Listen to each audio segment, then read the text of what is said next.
سوچنا چاہیے کہ انسان اس زندگی میں نہ کچھ کھوتا ہے نہ کچھ پاتا ہے، وہ تو صرف آتا ہے اور چلا جاتا ہے۔ اوقات سے زیادہ دی ہوئی عزت اور محبت کم ظرفوں کو کبھی راس نہیں آتی۔ دنیا کی زندگی تو ایک کھیل تماشا ہے، اور آخرت کا گھر اہل تقوی کے لیے بہت بہتر ہے۔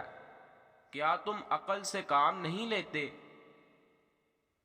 آپ کے دل کا ہر حال میں اللہ پاک سے راضی رہنا ہی اللہ پاک سے محبت کی علامت ہے۔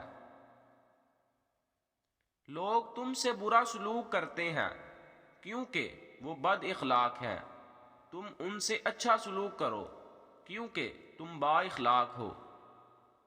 نیکی کا کام کرتے ہوئے اور یتیم کی مدد کرتے ہوئے دھوکہ ملے تو سمجھ جاؤ تم دولت مند ہونے والے ہو۔ بے بسی خاموشی بن جاتی ہے، انسان کے بس میں کچھ نہ ہو تو وہ خاموش ہو جاتا ہے۔ حیا کی سیڑھی سے اگر عورت کا پاؤں پھسل جائے تو پورا گھرانہ منہ کے بل گرتا ہے۔ سچائی کے راستے پر چلتے ہوئے اگر اکیلے رہ جاؤ تو مایوس مت ہونا، کیونکہ اکیلا سورج ہی اندھیرے کو روشنی میں بدل دیتا ہے۔ انسان کا دل توڑنے والا شخص اللہ کی تلاش نہیں کر سکتا۔ خاموش رہو، صرف خدا ہی تمہارے دل کا بوجھ ہلکا کر سکتا ہے۔ الفاظ صرف بہانہ ہے، یہ اندرونی بندھن ہے جو ایک شخص کو دوسرے کی طرف کھینچتا ہے، الفاظ نہیں۔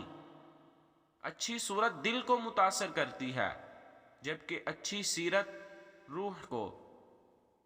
انسان کو خدا نے بہترین سانچے میں ڈال کر پیدا کیا ہے، جنتی اور جہنمی وہ بعد میں بنتا ہے۔